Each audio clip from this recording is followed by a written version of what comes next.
Hey, welcome back to this episode of Think Business Live. Looking forward to talking with AnneMarie Evans. AnneMarie, it's great to connect with you today. I want to tell everybody a little bit about you. You are a cultural thought leader, generational expert, and social agitator who deeply understands society's evolution. You have founded and run two companies, Global Mosaic and ZSpeak, with a passion for navigating the cultural movements shaping our world. Also, you are the author of a book that we're going to talk a little bit about that I think people are really interested in this topic. It's called The Power and Promise of Gen Z, Generation We. And so let's talk about that.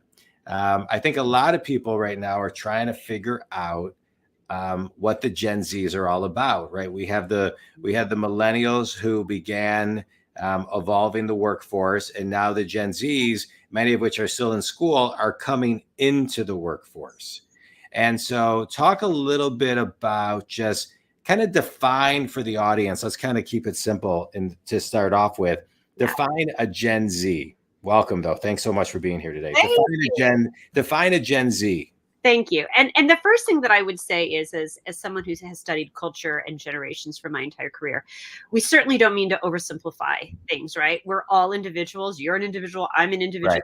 But over time, as we study how humanity evolves, how our culture evolves, how corporate priorities need to evolve, all of these kinds of things, we find it's instructive to look at generational trends because people are informed, right, and influenced by the time that they grew up, by those formative years and what's going on in the world. It helps, it impacts their value system sometimes, their view of their world, and their place in it. So anyway, it's certainly as much of an art as a science. Yeah. Gen Z is officially the kind of dates that are used to define Gen Z are generally 1997 through 2010, which makes them around 11 years old to around 24 years old right now.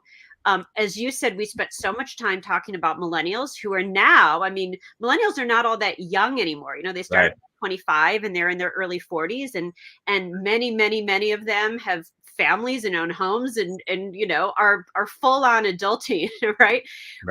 Whereas the Z's are really the ones that are still in middle school and high school and perhaps higher education and just entering the workforce. Yeah. So they're the largest generation now. We've talked about how millennials have been so large for so long, but Z's are now 27% of the US population. And they're driving economically. They aren't the primary driver yet, but it's predicted they will be by 2030. And so they're already driving a lot of our culture, and they're already really increasing the requirements from our corporations and government officials. And so that's why people are really paying attention to them at this point. Yeah, so let's talk about that. So they occupy 27% of the population, and by the year 2030, they will be the primary economic drivers. Okay, so let's talk about that, because studies are also showing that by 2030, 85% of the jobs that exist in 2030 don't exist today. And so studies are also pointing to that the Gen Zs and the millennials will be part of the transformation of what those 85% of the jobs will be. So it makes sense that if they're building it with the technology, the mindset, and the ways that they were raised, that they then will be a primary, economic driver of that revenue and businesses. Absolutely. And you think of the way that they grew up, right, as content creators. Really all Z's are content creators online.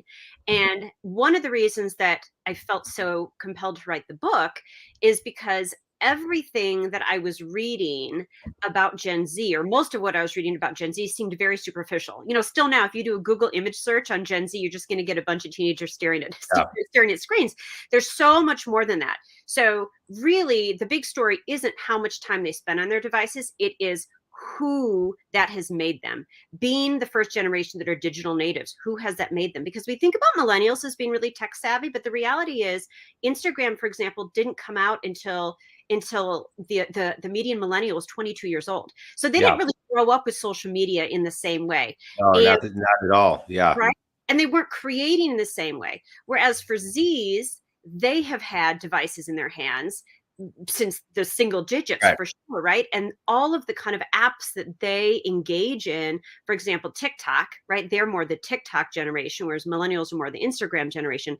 On TikTok, TikTok says anybody who creates a 10-second video and puts it on TikTok, you are then called a creator. So Yeah. Z think about themselves as creators, right? So they really have this unfettered creativity. And of course, the ultimate expression of creativity is to create your own life. And so the majority of Z's fully expect at some point during their life, or fully hope, right? And this might be partly naivete, they're young to some degree, but really believe and have the confidence that they can create their own thing. They can be an entrepreneur. Now, this doesn't mean that they want to be influencers, or they want to, there are lots of different ways to do this, but they very, very much are comfortable not being defined by somebody else's external definition of what success Yeah. looks like, what a job looks like, and are very, very, very comfortable creating their own space. Yeah. It's so interesting. And I love the way that you're framing it, that they're creators and they create their own space, and that they have been raised to be creators, because it seemed like what the millennials were doing were really pushing for a lot of change that we saw once COVID lockdown hit in March of 2020, right? They were looking for more flex time, work from home. They were looking for more flexibility. They were, the kind of the workings of the everyday worker. It felt like they were, saying, hey, the 9 to 5 model doesn't work anymore, right? And nobody and people resisted, and then COVID kind of forced people to that. And it doesn't seem like it's going back. So now enter the creator mode. I think this is fascinating. So now you have a mindset, a generation where their mindset is just through living entrepreneurial, just through Absolutely. living. Yeah. Yeah. Absolutely. And you look at the way that they engage with the world as well. I'm a Gen X. So I'm pre-millennial, right? And I think about how I spent my teenage years at the mall or watching MTV or whatever it Yeah. was, right? And these Z's also have been raised in a time where there are so many critical issues happening in our world that they feel that they want and need to have a voice in, from climate change to gun regulation to gender equity, you name it, right? And so, not only in terms of their careers, but even in terms of social issues, more than 50% of Z's have participated in a march or school walkout or something. Think about that. The majority of the generation has participated and really had Mhm. a voice in some of the major issues of our day. So even that gives them this real sense from a young age that they have a voice and they're Yeah. not afraid to use it. And they actually seek out the largest platforms, right? The largest online platforms. They go to DC in March. Amanda Gorman Right. kicks off Biden's Biden's inauguration. They have a voice and they're not afraid to use it. And so it's really a combination not only of their the way that they create online, but even the way that they have really stepped up and created these platforms in our larger world at a young age, which just gives them a huge amount of confidence. They're Yeah. also, if I may, also the way that they are connected online is different than how older generations are connected. So, for us, we tend to be very segmented as older generations. Not older, I'm calling us older, but I'm older than Gen Z, so older than 24, right? Right. Where, perhaps you are even our media, right? Are you a CNN person? Are you a Fox News person? Are you a, New York Times person? Right? We all know that Right. Sure. Absolutely. siloed and segmented. And what's really interesting is that for most Z's, they are on TikTok as their primary media platform, and and that's all first person storytelling. Everyone is sharing short videos. It's not just dance videos, it's largely first person storytelling of their lives, what it's like to be a 17-year-old growing up, and questioning their gender identity, or growing up Black and having to experience different injustices related to that, or whatever it might be. So they're seeing each other's stories, and it makes them very, very connected across the entire generation. So they're not as fragmented, they're not as segmented. Yes, they might have different politics, they might have different gender identities, they might have, different race, ethnicity, etc. But they really have used social media as a way to connect and become a more unified generation, in contrast to us older generations that have tended to use social media to further divide us. And so it allows them then to really be able to come together as a force, and that's Yeah. giving them as young people a real sense of power.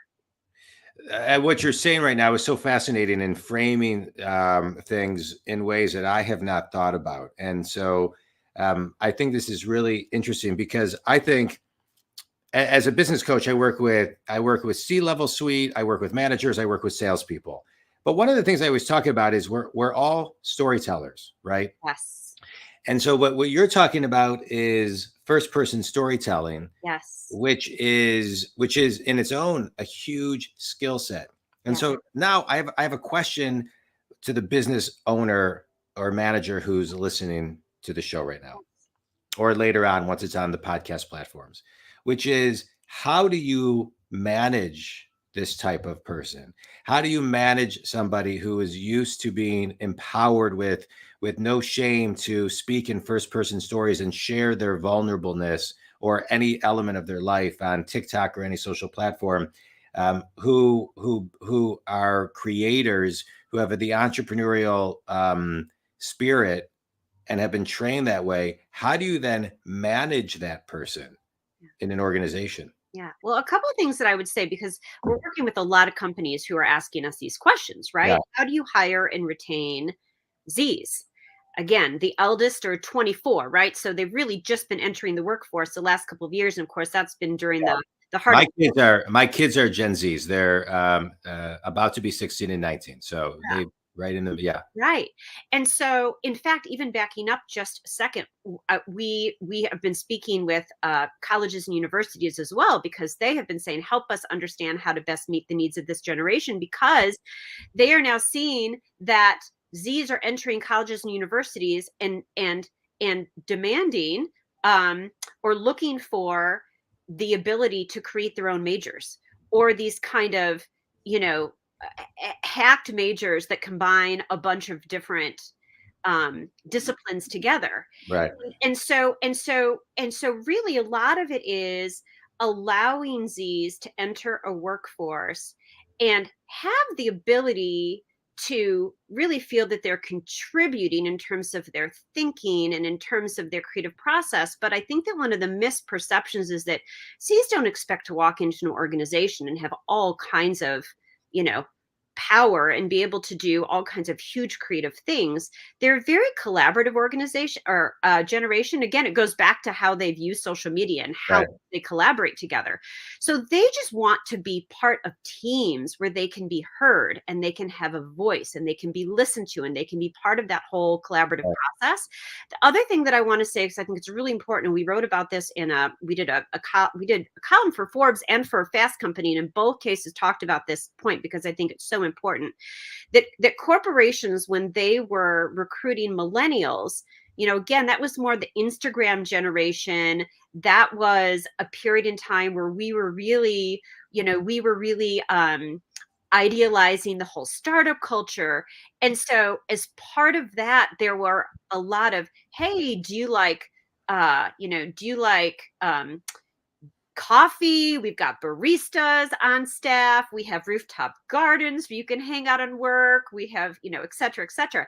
Z's, because they didn't grow up with the Instagram, they're not the Instagram generation. They're the TikTok generation. They have been exposed firsthand to everything that is real and raw in our world since they were really young.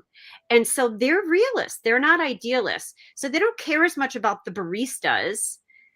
They want to know that the place that they're operating, it has responsible, approach to how they operate in the world. They want real benefits. Mental health is something that's come up as being huge for this generation. We know that this generation has the highest reported kind of incidence of mental health awareness and potentially struggles as well. And I think that's a dark side of being exposed to everything that's real and raw and hard in the world 24/7 from a really young age. It's made them super aware. It's made them super savvy. It's made them, super mature. But it also there has been a price paid for that.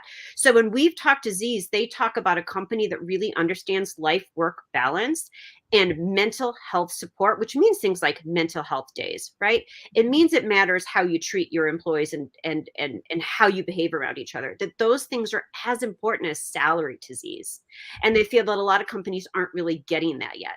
I mean, I know when I was in my early 20s and I was working at a big advertising agency, oh my, the way that we were the way that we were treated, right? Back then, Yeah. we were slaves to our bosses, right? And we were not always treated with great respect. We certainly didn't have mental health days. So I think for a lot of us from older generations, we think that feels soft or whatever it might be, but it's actually very healthy for everyone in the organization. Yeah. And if you really want to have a compelling, be able to recruit Z's and offer compelling benefits, mental health has to be a part of that. Yeah. It's so interesting too how you're talking about how they were raised so exposed to everything that you've reframed the mental health day, I think in a much more enlightened way that I think people can connect with. I want to talk to you about two things. First, I want to talk about college for a moment. How are colleges looking at applicants today? Are they looking at what the applicant did to have a voice? Are they looking in a positive way at what how they've influenced on TikTok? What are they looking for today based on this creator generation? It's a great question.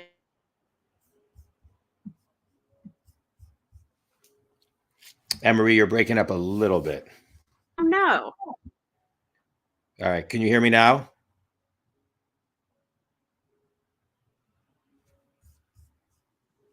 There we go. All right. I think you're back. I can't tell. I don't All right, know there we what's go. happening. All right, there we go. All right, so we're talking about Gen Z is just waiting for. All right, there we go. All right, so how are colleges?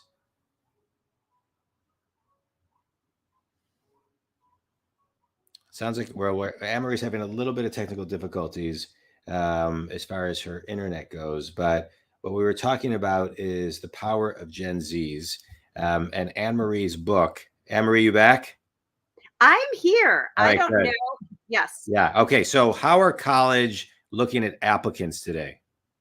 So it depends on the college or university for sure, right? But as we've seen, and this was accelerated by COVID, that many colleges and universities are making their application process test optional now, or test scores like ACTs, SATs, ACTs, right? No longer required anymore. And more colleges and universities are adding these entrepreneurial kinds of majors, right? Or even if it's in the digital space, right? There's companies will say they can't hire enough people who have expertise in the digital space because so much marketing and advertising creation happens in the digital space now. Right. And so really to be qualified to do any of those things, it's less about your score on an ACT or an SAT. And it is more to your point around what you've created. And from a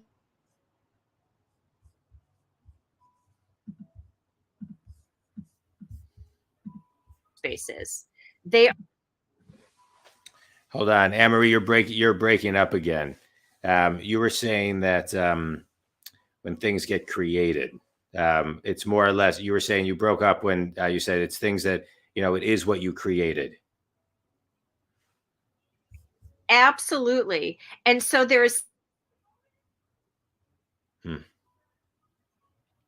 So we're having some technical difficulties on AnneMarie's internet, but we're going to have her back for another show because I think this topic is fascinating. AnneMarie, you there? I'm here and I apologize. My Wi-Fi looks strong, but we keep losing each other. Yeah. So You were saying, so they're looking at applicants from a creative standpoint.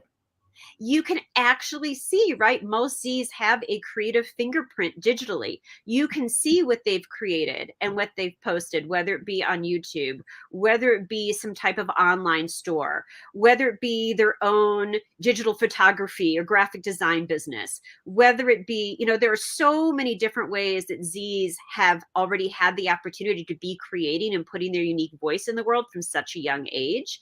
So it's actually a much more I would say dimensionalized way to get a sense of a college college applicant than looking at an ACT or SAT, which was done in the past. Yeah, I love it. I love it. And and let's talk about the entrepreneurial Gen Zer today. Are they typically doing something on their own? Are they collaborating with other people? Are they self-funding? Are they getting investors? What does that path look like for the Gen Zs? I will say this, a lot of us older generations look at Z's and millennials as well online and say, how much money can you really create? Can you really support yourself by being an online content creator, for example? We interviewed for the book a 22-year-old who is the youngest VC in the US. And she talked to us about this creator generation. And she said, the thing that people don't understand is you really only need to have 500 followers to be able to make money online, right? So whether it be contributing to gaming, whether it be, again, offering a service, whether it be consulting, whether it be some kind of graphics, whether it be photography, whether it be, there's so many different ways that Z's are doing this. And they're making money at a young age. They're absolutely Hmm. making money at a young age because, again, you only need 500 followers really to be putting something out there that people will follow and people are potentially interested in buying. And because of the viral nature of TikTok or YouTube, really, if you do something that captures that captures the attention of your generation or the world, you're immediately launched into potentially millions of views, Hmm. and thousands of followers, and there you are launched as a creator, as somebody who is sought after for their product, for their service, whatever it might be. Yeah. So I love what you're talking about because I think people are too obsessed with numbers and stats. I never look at my stats and my numbers because all I care about is providing great content Yeah. and the clients come and the ambassadors happen. And I love that you talk to a 22-year-old who's very in tune, who's the youngest VC in the country, who's saying, as long as you have 500 people, I'm going to interpret what they said 500 ambassadors, 500 people, Yes. real people, right? Versus, Yes. because there's Yes. there's that story. I can't remember the exact details, but the person had 2 million followers and couldn't sell 10 t-shirts. Those are Yes. followers. They're not Right. ambassadors who are following you. I Exactly. think there's a Yes. And the other thing I was just going to say that I think is important for older generations to understand too is millennials really launched the influencer culture. And so we think of influencers as being, for example, millennials who are on Instagram and they are paid, right, by companies to wear their shoes, wear their clothes, incorporate those products into their life. That's actually very different from a Gen Z creator, because millennials have approached that with a lot of business savvy, right? I am going to create a business as an influencer, and they go about that and treat that as a business. Whereas Z's, because they grew up creating from a really young age, for them, so much of it is about the joy of creation, the authenticity of creation, and putting their voice in the world and putting their work in the world. And it's a different orientation. And so it is important, because what that means, to your point, is you don't necessarily just have as many followers who enjoy your Instagram pictures. You actually have people who want to know you as a person, and want to see your unique work and support you as a creator. And Yeah. so it's different. It really is different. And so there tends to be more of a community, and a much stronger connection to those creators than would have been the case in kind of the older influencer culture, if you will. Yeah. This is fascinating. This is fascinating. I had read an article some time ago that said that the Gen Z generation will be equivalent to the greatest generation. So, any thoughts on that? Well, what I think is interesting is that boomers have ruled our world for decades, right? Boomers, named boomers because they were born right after World War II, right? Beginning in 1946. And they were the largest generation for a long time. And they also happened to come of age during the largest economic boom of our time. And so for Z's, or I'm sorry, for boomers, they generally had good jobs, and they worked for corporations for long periods of time and had benefits, and were able to save for retirement and have controlled so much of the economics and politics in our country, right? Right. Until now. Millennials were a large generation as well, but they tended to make more incremental change. Whereas Z's, who are now overtaken our country as the largest generation, as we're seeing, are much more vocal, are much more unified, are much more savvy, and having both the digital tools and the confidence of voice to really take on our systems and Yeah. really demand change, whether it be from our government or from our corporations, whatever it might be. And we saw it, actually, it's really interesting when you think the oldest Z is only 24 years old, right? The median age of a Z is around 18 years old right now, 17, 18 years old. So still relatively young. Yet for the last election, the combination of millennials and Zs made up 40% of our voting electorate for the first time. Wow. And boomers made up about 40%, but in the past they'd been 60%, 70%, right?